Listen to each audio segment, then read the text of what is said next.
que depois também nos manda isto. Aqui. Passa. Estou a ver. Ó, professor. Também nos manda. Ora bem, Santo Inácio de Loyola. Tem um homem austero, como eu disse, portanto, um santo militar natural de Pamplona, que foi tocado exatamente pela graça e de uma forma muito curiosa, lendo os romances de cavalharia e a vida dos santos.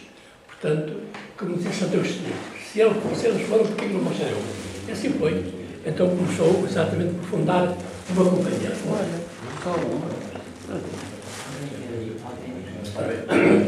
Esta é o tal imagem que eu quis mostrar. É espantoso como em tão pouco tempo, reparem, portanto, faço as contas de 1545 a 1762, cada ramo é uma província. Eles chamavam assistência. Vejo a província italiana, foi se espalhando por todo o mundo. E o que é curioso é que nesta água da companhia há aqui um ramo partido. O que é este ramo partido? É este. É a província Assistência de Portugal. Exatamente a coincidência, digamos, com a expulsão de 1759. E foi a primeira, depois foram expulsos vários, mas reparem só que no caso português, a quantidade de colégios, então temos ali o colégio da Ilha, aqui do Setúbal, Santarém, Porto Alegre, Horta, Lisboa, Brasil, Maranhão, Chapão, Malabar, Coa, Faro, Évora, Elvas, Coimbra, Campolide, Bragança, Braga, Beja. A quantidade, em menos de 200 anos, o desenvolvimento da companhia em Portugal. Nós somos o primeiro Foi Francisco Xavier que esteve em Lisboa. Estas imagens são importantes para quê? Dar-nos uma ideia da articulação espacial de um mosteiro e exatamente de um colégio. Aparentemente iguais, mas que na realidade são muito diferentes. Enquanto aqui temos a igreja como elemento, digamos, fundamental, ainda que o centro, o cuore, como dizia o Neo Batista Alberto, o cuore do mosteiro é exatamente o claustro, porque é o claustro que dá acesso à igreja, dá acesso ao refeitório, à sala capitular. Portanto, depois, a partir daqui, portanto, gera-se todo um conjunto de construções, não só do mosteiro, como também de toda a cidade. Vocês conhecem a cidade de Sangalém? Ora bem, Sangalém, que como eu fui um visitador nato, e havia coisas que eu tinha que ver, quando eu tinha na cabeça, ia lá ver. Ora bem, foi uma cidade, toda essa estrutura foi criando uma estrutura urbana circular à volta do mosteiro. E o mosteiro ficou exatamente aí, o mosteiro de Sangalém formou uma cidade, digamos, da Suíça. Sangalém, do norte, da zona mais rica. Portanto, lindíssimo. Ora bem, este mosteiro, podemos dizer, é um diagrama que é clássico em todos os tratados, pode dar origem à divisão espacial aqui de um colégio, ou seja, num colégio, como digo, tínhamos a zona da comunidade restrita, a zona do colégio dos estudantes com os seus pátios, não claustros, aqui pátio, e depois a zona da igreja. Portanto, são as três áreas fundamentais. A área da comunidade, a área das escolas, a mais ampla, e aqui a área exatamente da igreja. Quanto ao sítio, portanto, não é, digamos, indiferente o sítio para uma construção. Isto é comum a todas as ordens e congregações. Não sei se tem algo, os senhores novos arquitetos têm alguma noção do que é uma ordem e o que é uma congregação. Porque a minha congregação é congregação e não é uma ordem. Habitualmente, a ordem diz não. Olha, uma coisa que eu primei nas minhas aulas e que acho que é um conceito para os avós mais novos, sejam rigorosos na linguagem. Sobretudo quando não há linguagem científica. Uma coisa é uma congregação e outra coisa é uma ordem. Então, o que é uma ordem que é uma congregação? Ai, que a minha garganta já começa a ficar rouca. A ver se chegamos até ao final. Uma ordem significa que tem os três votos: pobreza, castidade e obediência. Simplesmente no voto de pobreza há um pormenor, em que nem tem o uso nem a propriedade. Quer dizer, ali o nosso amigo de Alcobaça vai para Beneditino, os seus pais deixaram-lhe uns campos de batatas e ele vai perde, quando entra, perde o campo e perde o uso, já não tem mais batatas e perde o campo. Olha bem, sabe que isto é terrível. Perde-se. A ordem, a congregação, nós, portanto, uma congregação dos redentoristas, temos pobreza, temos a castidade igual que eles, temos a obediência igual que eles, porque todos temos superiores. A pobreza é que os membros de uma congregação não mantêm o uso, portanto, eu tenho batata, ou melhor, eu tenho castanheiros, mas não posso utilizar os castanheiros, o que eu não posso é perder a propriedade. Os castanheiros serão sempre meus. Porquê? Numa eventualidade de eu sair, tenho sempre onde me arrimar. Portanto, esta é uma das... Porque, repare, em relação à obediência e à castidade é o mesmo, portanto, o celibato portanto, é exatamente igual, como é celibato para aqueles que se padre, dias dos anos. O problema da pobreza é que altera. Bom, daí que Mas então, nas ordens, uma vez que uma ordem é um grupo congregado num determinado sítio, com umas determinadas estruturas, digamos, com um único objetivo, o Opus Dei, portanto, o carisma de uma ordem beneditina, ora et labora et res, muitas vezes nós esquecemos isto, não é só o ora et labora, a rezar e trabalhar, e a restio divina. A restio, quer dizer, aquilo que nos ocupava, vamos ver, o claustro fundamentalmente é um espaço para a leitura continuada da palavra de Deus. E isso, portanto, não precisava ter nada mais que uma natureza aberta onde se poder exatamente encontrar com o Criador. Daí que toda a estrutura está num sítio exatamente completamente isolado, porque a cidade, o mundo para eles praticamente desapareceu. Tudo está concentrado aqui, porque tudo aquilo que eles têm, necessidade de mantimento, aquilo está tudo exatamente dentro da estrutura monacal. Ao contrário, vamos passar para o colégio. Berlim da cidade, a cidade mais bela do país. Cidade da Torre. Ora bem, não é por acaso, isto é dos postais, por muito, não sei se Lisboa é bonito e tal, mas o Porto, como postal ilustrado, este é imbatível. Ora bem, este é fundamental. E aqui vem a grande diferença. Enquanto o mosteiro não precisava ter quanto, quer dizer, que ele tinha-se isolado, portanto, alguém que chamava por uma determinada vocação, se isolara de tudo aquilo que o rodeava, portanto, porque a obra dele era exatamente a vida do coro e do trabalho manual e a leitura divina, aqui não, aqui era exatamente uma ordem, eles são também ordens jesuítas, e que precisavam, sobretudo aqui das ordens de escola, de alunos que frequentassem escolas, daí que estão sempre situados no coração, e eu gosto muito da palavra cuore, no coração da cidade, repare que aqui está a catedral, portanto, toda a grande o Porto medieval e o Porto do século XV e XVI é tudo isto. Portanto, a zona exatamente da Ribeira. O Barredo, é ali. Pois, o Barredo na Ribeira. Bom, Mas há uma coisa curiosa, é o repare. seminário atual. Como? Agora é o seminário atual. O seminário? Lá em cima.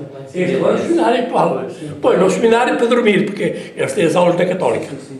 Foi o claro que ele fez. E aqui é o Palácio do Bispo. Bom, mas a razão deles de construírem, portanto, inicialmente, portanto, este não foi o local que, como sabem, eles vieram, foi o São Francisco de Borja que começou esta fundação, chegaram à cidade e tinham que ter a aprovação de duas pessoas, do Bispo e da Câmara. O Bispo tinha certo receio que normalmente uma nova ordem iria exatamente criar problemas de conflito com os párocos e até com outras ordens já existentes na cidade. Não esqueçamos que aqui perto já estavam os franciscanos. E havia também, dentro do direito canónico, um limite das distâncias, quer dizer, havendo uma ordem, uma igreja aqui, esta igreja ia fazer a concorrência, portanto, tinha que para abrir um convento ou um colégio, tinha que respeitar uma distância entre os dois, porque havia a lei da concorrência, ainda que hoje em dia, como sabem, há uma em Siracusa, Se recusam a uma rua em que casa sim, casa não, é uma ordem. Como é que é possível? Havia gente para tudo. É que as pessoas naquela altura não tinham discoteca, não tinham nada. Portanto, a vida deles era exatamente mudada para as igrejas. Mas neste caso havia uma certa relação, portanto, um espaço que fez com que este colégio... Mas inicialmente não foi aqui. Inicialmente era aqui. Aqui. Que era a Rua das Altas. E, evidentemente, isto contrariava, porque foi o local que lhe foi concedido pela Câmara, não pelo Bispo, para eles era diferente. Mas esse sítio não se adaptava aos desígnios da companhia. O que é que nós dissemos? Que a companhia primava exatamente pela utilitas, pela commoditas. Não lhe interessava muito a Venus, mas sobretudo a commoditas. Reparem que era estarem aqui sem grande aconchego, os colégios, os alunos, os quartos dos frades, dos padres jesuítas, portanto, não tinham exatamente a qualidade necessária que eles pretendiam.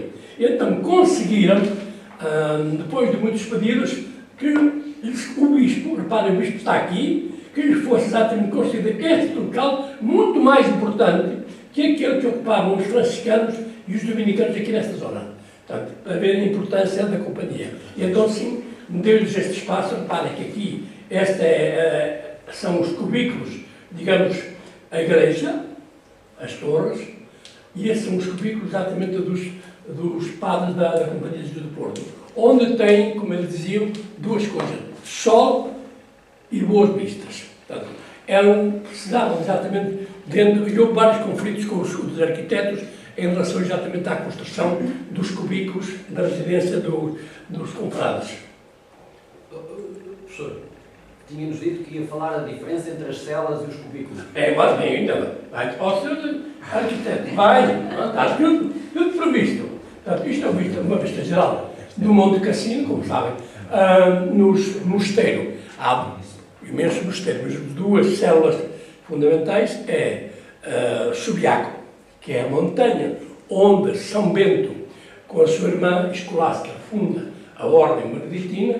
Subiaco também dentro de uma montanha, e depois aqui o famoso Monte Cassino, como sabem, foi destruído, tudo isto foi destruído pela Grande Guerra, mas o governo italiano reconstruiu, e aqui temos, portanto, durante todos os espaços cenobíticos, que é uma cidade com a própria igreja.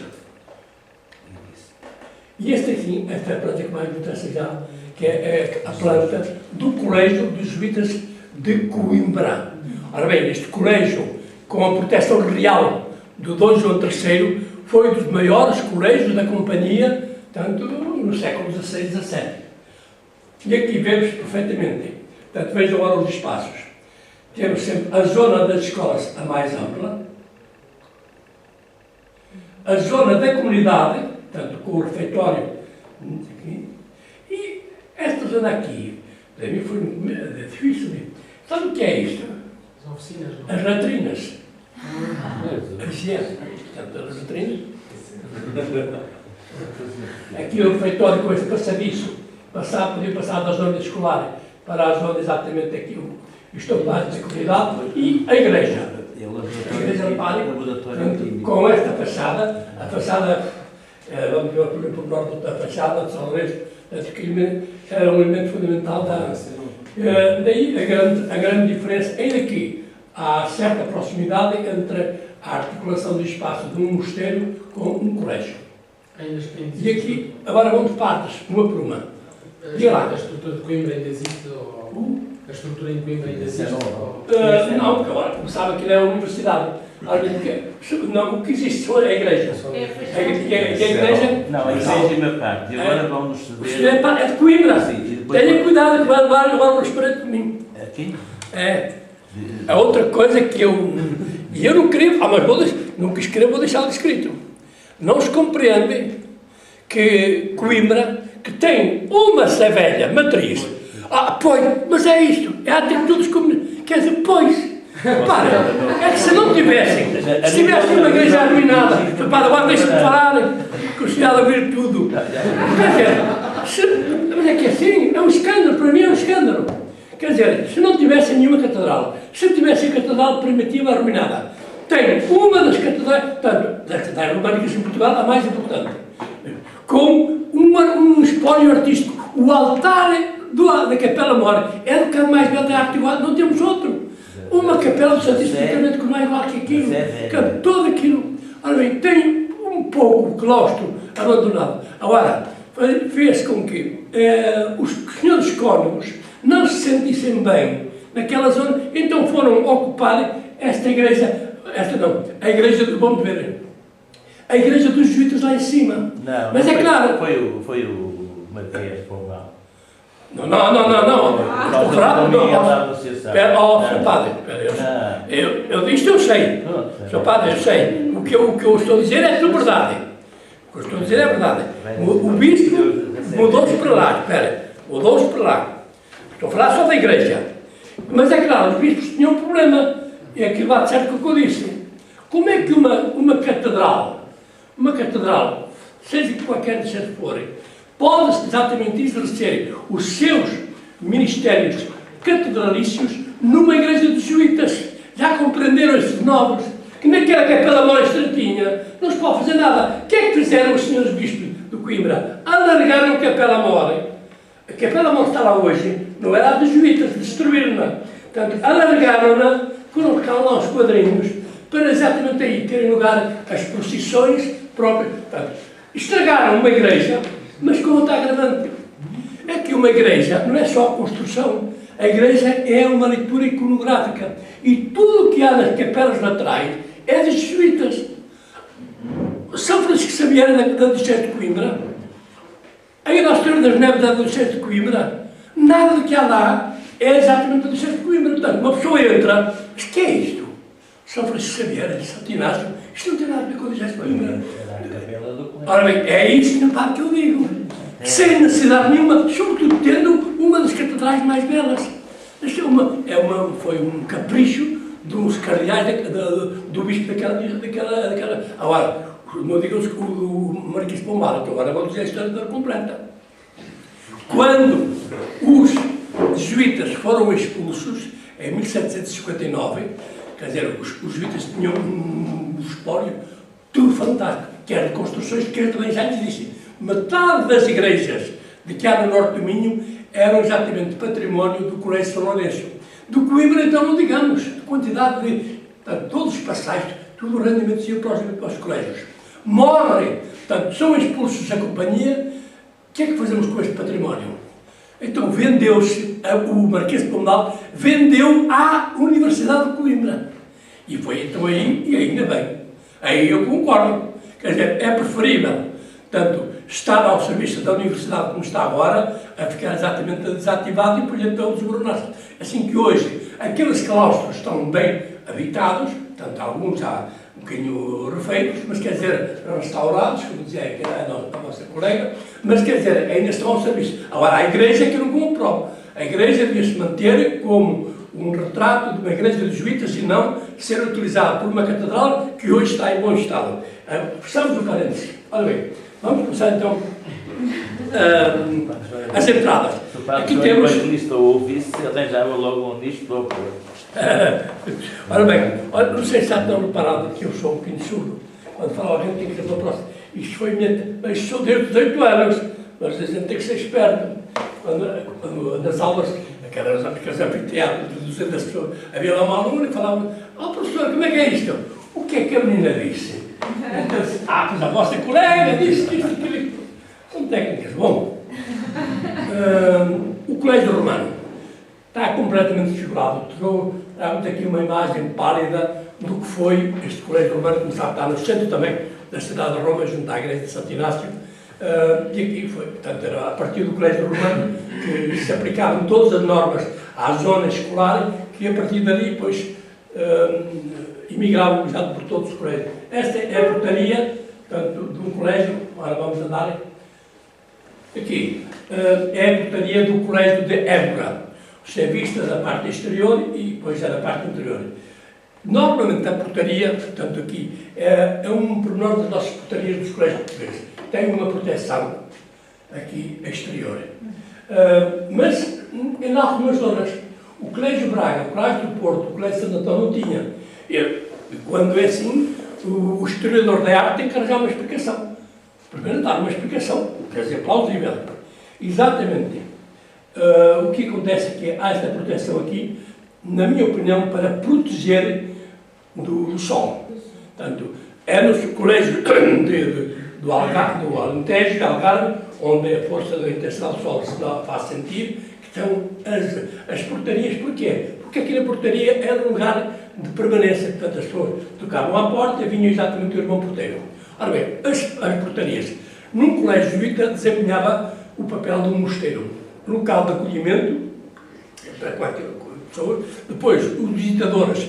Os visitadores são duas figuras que temporariamente iam visitando os colégios. E aí deixavam depois escritas umas anotações naquilo que devias fazer exatamente ao longo, digamos, da vida deste mesmo colégio. Eles eram muito rigorosos na forma como se devia atender aqui na portaria. Porque uma má impressão na portaria pode exatamente refletir-se depois em toda a comunidade. É aí que o porteiro tem que ter muito cuidado. E aqui é mais uma dependência daquilo que se fala do porteiro do colégio, do mosteiro beneditino. Portanto, portaria, lugar de acolhimento, digamos, com caridade e cortesia. E é exatamente aqui nesta zona, como eu disse, que havia duas portas. Esta porta de atendimento. Depois, ao toque das Ave-Marias, a porta fechava-se, mas havia um cubículo do irmão porteiro que ficava perto com uma corrente ligada. Portanto, e quando vinha alguém a pedir os últimos sacramentos, até eu podia ligar e atender essa mesma pessoa. Juntamente com esta porta, digamos, do acolhimento, da portaria que chamavam comum, havia a portaria do carro.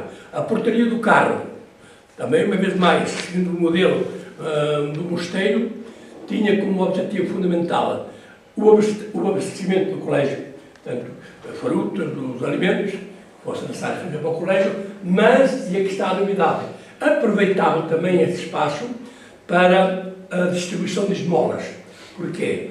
O que acontece hoje, na nossa pobreza disfarçada portuguesa, no dia em que nós vivemos, as pessoas tinham vergonha de passar por pobres, de aqui a esta portaria comum, onde iam encontrar um padre Cisco que o conhecia, então iam à porta do carro, uma porta exterior, portanto, e praticamente afastada do centro da cidade.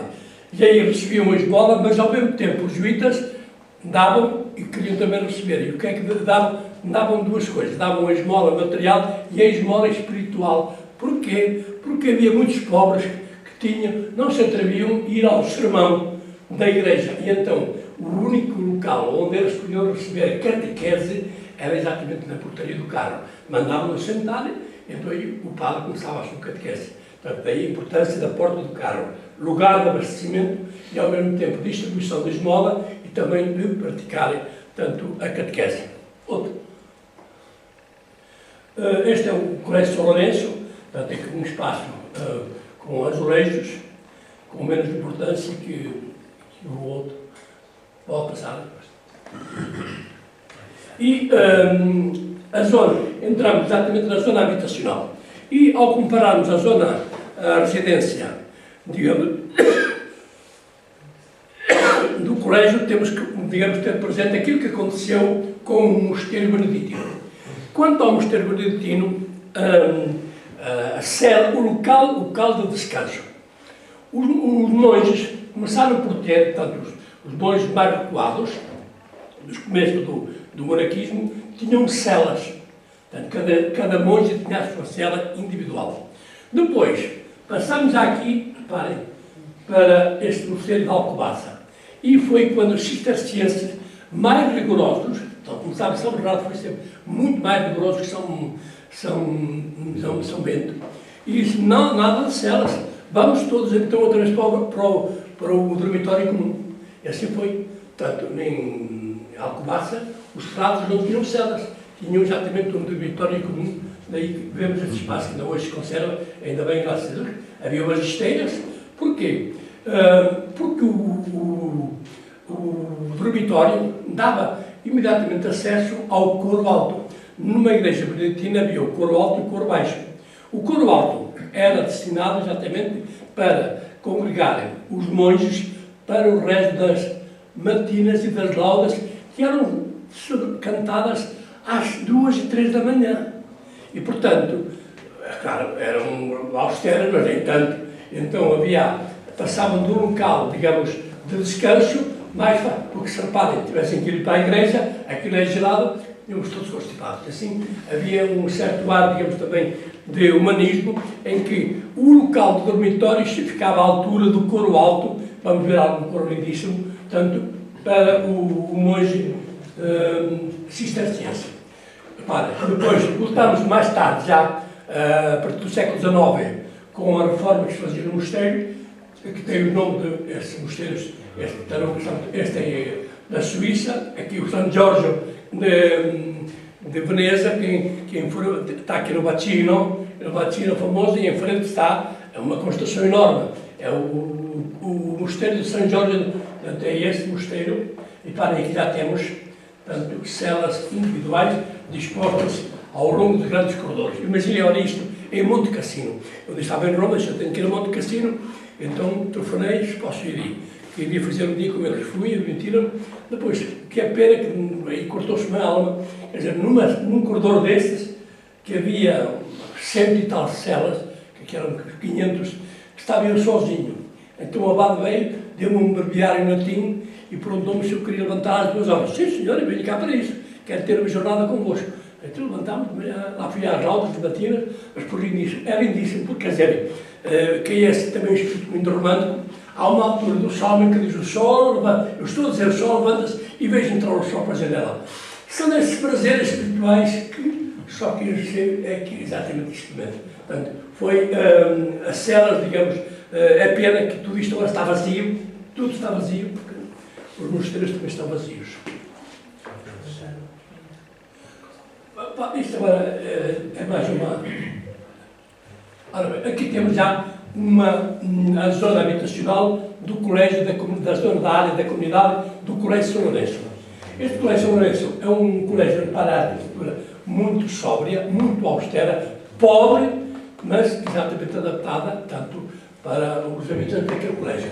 Aqui temos os corredores, a imitar, faz-me lembrar, os corredores, não com aquela magnificência e grandeza do mosteiro, mas a disposição dos cubículos é diferente. Cubículos. Portanto, na documentação dos jesuítas nunca se utiliza a palavra cela. Cela é exatamente um vocábulo de vivência monacal. Para designarem um espaço ocupado pelo padre jesuíta ou irmão jesuíta, era utilizada a palavra cubículo. Cubículo, que era um espaço para ele estudar, pois o monge não estudava na cela, não sabe, o monge estudava no escritório, mas estudar era no escritório. Portanto, o cubículo servia para estudar, para rezar, no momento da espiritualidade, e para cubar. Cubar é descansar, portanto, daí cubar é cubículo. Portanto, a palavra que aparece na documentação. O cubículo, portanto, tem esta entrada muito sóbria, mesmo há um arquiteto, também seria um bocado mortal e com a minha consciência ficava intromissão no dissesse, portanto, um dos primeiros arquitetos da companhia aqui em Portugal, que soube interpretar perfeitamente aquilo que eram as normas da primeira congregação geral, foi o padre, que era padre da Rio do Hospital, Silvestre Jorge. Depois tinha outro irmão, Marcos Jorge, tinha um catecismo, mas Silvestre Jorge foi um grande arquiteto, aliás, ele era filho de pedreiros, entrou exatamente na companhia e aí desenvolveu toda a sua atividade arquitetônica. Trabalhou praticamente em todos os colégios. E isto é a arquitetura dele. Uma arquitetura funcional, sóbria, portanto, a entrada, que ainda hoje, atenção, os cubículos que hoje utilizam os seminaristas da Diocese do Porto, os Carmeanos, são exatamente estes. Depois, este ala, são 8 cubículos, portanto, tem uma documentação abundante, mas depois, ao mesmo tempo, reparem, esta imagem é boa e importante para nos dar um pouco aquela mentalidade digamos, do jesuíta. Quer dizer, o jesuíta não podia ficar lá embaixo, colado exatamente ao rio. Então bocaram muitas razões. E uma delas, a outra foi, que tem lá o cheiro das pescadeiras que pesta. Porque lá em cima, junto ao Rio Douro, estavam as vendedoras do peixe. Então eles disseram, ó bispo, nós não podemos aguentar isto é causa de muitas doenças, manda-nos lá para cima. E foi exatamente lá para cima para quê? Então fizeram nos cubículos estas que é lindíssimo. Eu primeiro, para mim, considero uma coisa lindíssima. Umas janelas conversadeiras, reparem, eu sentado aqui e aqui admirar a paisagem sobre o Rio Douro e sobre o Vila da Gaia. Isto é exatamente o que é um jesuíta. O jesuíta quer austeridade, mas ao mesmo tempo num local, digamos, com vistas e com sol. Este problema deu, a zona dos colégios deu muito problemas com os arquitetos. Porquê? Portanto, os estudos que se fizeram, porque os arquitetos olhavam mais a venustas. Os arquitetos, quando se lhe encomendavam no colégio jesuíta, o que é que faziam? Faziam um espaço quadrangular, que era exatamente, lembrando-se da imagem do claustro monacal, e depois dispunham exatamente os cubículos à volta desse claustro. E esquecendo-se que os jesuítas não eram monges, os jesuítas eram apóstolos, e o que queriam eram cubículos com boas vistas e com sol, exatamente. Daí que em Braga, no Porto, tiveram muitos problemas com os arquitetos em relação deste problema da venustas e da commoditas. Ora, isto é uma foto real, foi a minha tese, do colégio, portanto, há um punhal aqui, veja, mais austeridade que isto é possível.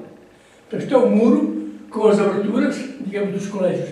Isto é exatamente a estrutura de um colégio jesuíta dos meados do fim do século XVI, em Portugal. E que hoje está exatamente como apresentar a imagem, portanto, utilizado pelos pioneiristas do Seminário Maior. O chão é pedra? O chão é pedra? Como? Se o chão era pedra. Que? É pedra, não era madeira, não perceber. O chão. Madeira. O solo é madeira. Ah, não, de madeira, claro. Mas o do fundo é Madeira. O do fundo é dentro da zona habitacional, dissemos que havia as capelas domésticas. A capela doméstica, que temos alguns exemplares, portanto, esta de Palermo e esta de Évora, que ainda está bastante bem conservada. A do Porto, meteram os arquitetos lá a fazer adaptações e estragaram. Bom, a capela doméstica, atenção, quero chamar a atenção, mas tem uma igreja grande precisava de uma capela doméstica. Sim, porque o padre, o irmão jesuíta, tinha uma vida espiritual também pessoal. Daí que este espaço é de pequena dimensão, mas tinha como objetivo a oração individual, o resto do ofício divino, literalmente. Tinham todos os dias uma reunião para rezar a ladainha de Nossa Senhora e, ao mesmo tempo, era um espaço onde se renovavam os votos. Portanto, começaram os votos para a questão de obediência, em certas alturas são renovados. Páscoa, Natal, ou então noutras alturas em que os superiores do gasto comunhão. Daí que esse espaço não era o refeitório, não era o claustro, nem o pátio, então utilizava-se a capela doméstica. A capela doméstica que era assim exatamente, que se chamava, eu digo sempre, e utilizo os termos da documentação. Esta outra da Puebla, parem, porque talvez o número dos confrades fosse maior. Pode passar. Ora bem, e agora estamos já na igreja. E aí eu já sabia que tinha cá esse nome de Barça. Isto pretende exatamente mostrar a diferença do que foi. Passa assim, a ver. Tanto eu estou aqui para trás. Ora bem, aqui. Esta imagem, portanto, que não há nenhum português minimamente culto, não daqueles que vão a quem quer ser milionário, que há aquela cama de graça. Portanto, não consegue descobrir. E isto é importante porquê? Porque aí temos, e agora não falar de artes, das ciências, um dia qualquer, mas hoje é os jesuítas. Portanto, a austeridade, São Bernardo acabou com tudo que era decorativo, ficou a arquitetura pura, daí a minha atração por esta arquitetura cisterciense, mas o que me interessa a mim é isto, em que aqui a Capela Mor, na parte superior, na parte posterior, estão as capelas radiais, portanto, e as capelas da fundação das missas, que vão desaparecer digamos, dos jesuítas. E esta, então, é uma das imagens das muitas que vamos ver. Esta é um mosteiro de São João de Tarouca, onde temos exatamente aquela alterada depois da ocupação dos cistercienses, mas sobretudo aqui, onde se vê com grande destaque, é o espaço ocupado pelas estalas, exatamente aqui, pelo coro. Como sabem, no coro havia o espaço reservado aos monges, aos conversos, aqueles que não eram exatamente, que não eram sacerdotes, e depois havia também os doentes. Portanto, no fundo, repara, estas são as imagens. O monge é alguém que vive aqui. Portanto, o coro para eles é muito tempo. É matinas, é laudas, é prima, é terça, é sexta, é nona, é décima, passam todo dia. Portanto, a vida do monge é o coro, exatamente depois do trabalho individual. E um bocadinho no escritório para exatamente fazer. Mas de resto é exatamente que eles celebram todo o espaço aqui para estes corpos. Aqui a perspectiva dá-nos uma ideia do que é perfeitamente um local hoje do Mosteiro de São Bento do Porto. Esta era. Aqui temos o coro. E, ao mesmo tempo, estas estalas aqui eram exatamente adornadas e decoradas com figuras das imagens. Portanto, este tipo de representação, ou seja, as imagens tinham um objetivo, não era para adorarem, eram exatamente um moderno. Os que estão aqui tinham um dia teriam exatamente, através da sua virtude, do seu comportamento, assemelhar-se exatamente a estes modelos que os antecederam. Portanto, o problema das imagens de decorar os coros altos no mosteiro é fundamental. E aqui, este aparelho, o legile, portanto, havia estes grandes livros com exatamente legile, portanto, qualquer coisa para lerem. Tem duas faces onde se proclamava exatamente a palavra de Deus. Portanto, isto fazia tudo por parte, aqui o coro alto, coro alto e coro alto. Aqui a sacristia, que não tem grande importância para nós. E aqui sim. Entramos aqui na que é o glória desta minha apresentação, que é as igrejas dos juízes. E as igrejas temos começado um elemento fundamental que são as fachadas. Aqui temos duas fachadas.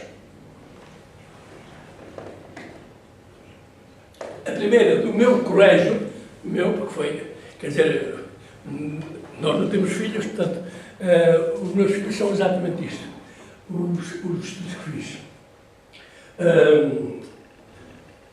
Colégio do Porto e o GESU. A primeira abordagem que se pode fazer desta arquitetura é o seguinte: como é que está construída uma fachada dos jesuítas nesta época, do século XVI, e aqui já um bocadinho mais, século XVII. Portanto, primeiro são dois corpos, portanto, sobrepostos, dois. Depois, bem assinalados com os dois portais, que não são portas, são dois portais, relevados com uma arquitetura condizente, mas há aqui depois um corpo ligeiramente mais estreito. A quem é que se faz lembrar isto? A quem? Quem foi inventor desta forma de tratar uma fachada? Senhores jovens arquitetos. Quem? Brevemente, não. Leão Batista Alberti, em Santa Maria Novella. Foi ele o primeiro.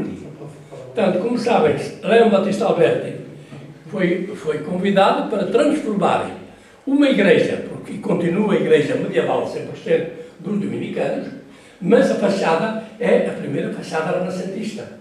Portanto, porque o resto tinha feito a cúpula. Mas a fachada, a primeira, aliás, são próximas uma da outra. Portanto, a fachada, o que é que faz o Alberti? Tem um corpo, tem baixo aqui, manteve toda a estrutura, não aqui, atenção, só manteve a estrutura gótica, depois criou aqui uma base, um corpo mais estreito, e as aletas.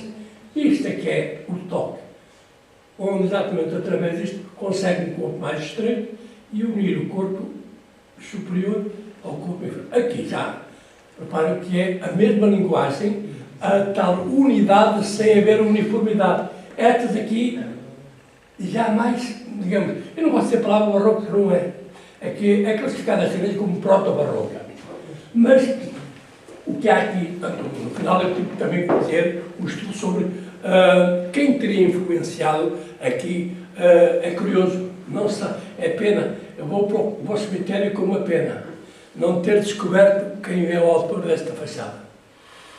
Eu já aventei muitas hipóteses, será Baltasar Alves, não há, e como nós em História da Arte só podemos afirmar quando temos o documentozinho, sem documentozinho, quem faz afirmações sem documentos, depois sofre as consequências devido a alguém, nem faz posterior dizer não é esse a quem tu atribuis, é este.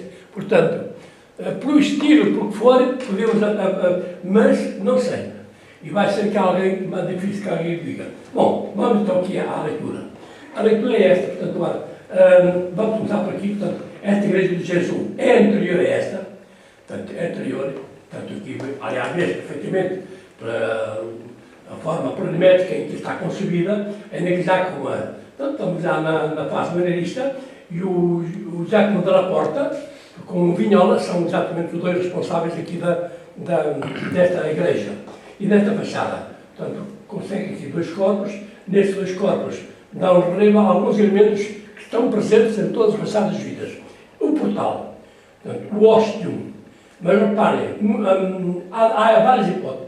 Ou temos uma porta aqui, como no Colégio São Lourenço, ou três portas. Aqui três portas, explicas porquê. Porque a igreja de Jesus, sendo uma igreja da pregação, era uma igreja que conseguia albergar milhares de pessoas naquele espaço. Então, após o sermão, como é que assim, eram os empurrões, assim, a única forma prática era exatamente criar aqui, de uma forma bela, três entradas, como faz. Isto vem de romanos, os anfiteatros, os auditórios, os estádios dos nossos dias, vocês vão saber chamados a formar estádios, portanto, as portas de entrada e saída têm que ser adaptadas ao número de pessoas que albergam esse mesmo espaço. E aqui, portanto, agora, o que é o arte, depois então bem o artista, é que ele podia ter feito três portas iguais, não. Esta é importante, e essas duas, digamos, de menor dimensão. E aqui entramos também no domínio do simbólico, não esqueçam, e só lhes peço que nas vossas conotações deem muita importância às entradas. As entradas, as portas, é o primeiro. E aqui, digamos, do ponto de vista, digamos, simbolista, o óstium, reparem, era neste local que se reuniu o rebanho. E o rebanho entra exatamente pela porta principal. Daí que a porta principal tenha sempre um destaque do ponto de vista arquitetónico. Reparem, enquadrado entre uma pilastra e uma coluna, ou primeiras colunas de vida, e aqui rematado com um frontão triangular. E entre o remate da porta e a parte superior temos aqui esta estrutura. O que é? É o monograma da companhia. Os jesuítas há uma coisa. O Vitor Storrão gosta muito de dizer a arte contra-reformista, não sei. É uma arte, quer dizer, eles gostavam de afirmar a sua identidade. Portanto, uma forma de afirmar a sua identidade era exatamente apresentar logo de fachada, por isso é que eu disse, quem vê uma igreja de uma cidade qualquer sabe muito bem qual é uma igreja dos jesuítas. E a identidade é pôr o escudo, digamos, da companhia, sempre aqui em relevo, e com as três letras famosas, um I, um H e um S, que significa, senhores jovens arquitetos, Jesus, homem salva, não é Jesus hóstia santa. Não é Jesus Salvador dos homens. Jesus, homem salvador. Portanto, no fundo, é o lema deles, a salvos animaram. Jesus, homem salvador. Portanto, esse é exatamente, depois acompanhado com três cravos de cruz. E depois, reparem aqui, abrem nichos aqui, dois em baixo, dois em cima, aqui temos dois em baixo, dois em cima, aqui, exatamente com a expulsão, como sabem, essas obras arquitetónicas eram morosas, eram iniciadas e algumas delas nunca eram concluídas. Foi pena. Mas eu, apesar de não estar aqui as estátuas, sei que estava do zero. Aqui estava Santo Inácio, aqui estava São Francisco Xavier, aqui estava São Francisco de Borja e aqui estava Santo Stanislau de Costa. Porquê? Sempre tal uniformidade em todas as igrejas. Sempre há 4, nunca há 10, nem há 7. Há 4. São os 4 santos fundamentais. Pode haver às vezes 5 ou 6. Quer dizer, eu vou dizer-vos, os grandes santos, o primeiro, Santo Inácio de Loyola, o segundo, São Francisco Xavier, como sabem, companheiro dele, das andanças da universidade e até exatamente da própria pátria. Depois, São Francisco de Borja e, às vezes, temos Santo Stanislau de Costa ou São Luís Gonzaga. Portanto, pode variar conforme a devoção por uma por outra. Mas os três primeiros, sempre eles. E reparem, como sabem, uma das notas características da arquitetura destes tempos é que essas fachadas depois são novamente transportadas para o interior e aparece esta estrutura quase retabulada, a fachada, aparece exatamente nos altar-mor. Portanto, na Capela-Mor vamos ver exatamente este mesmo esquema. E aqui, portanto, seria exatamente isto. Agora vamos aqui ao Solarejo. A mesma coisa, reparem, a entrada, portanto, aqui, entradas secundárias, aqui, a entrada principal, rematada com este frontão corvino, digamos, interrompido, com o escudo, digamos, da companhia, depois as pilastras, o recortado, portanto, isto que há já um sentido mais barroco, porque há um dinamismo maior na fachada. Depois aqui temos estas janelas falsas, que não têm qualquer, somente para criar o tal jogo de o espaço cheio e o vazio. Aqui temos outro elemento fundamental, que era comum também nas fachadas, que é este escudo do fundador. Portanto, eles sentiam-se exatamente felizes por terem fundadores a ajudá-los, mas ao mesmo tempo também o recompensavam com a fama aqui, uma fama meramente humana, e depois vamos ver no interior, através do levantamento de um sepulcro, porque era acompanhado com as orações enquanto celebrávamos as Eucaristias. E um problema que nunca podemos exatamente esquecer, os arquitetos, a luz. Como é que se iluminava no interior? Repara aqui, quer num lugar, quer no outro, apenas um janelão, portanto, frontal, que iluminava praticamente toda a nave. E depois, então, temos as janelas termais dos transeptos, janelas na parte superior para a nave e, às vezes, conforme os casos, também alguma iluminação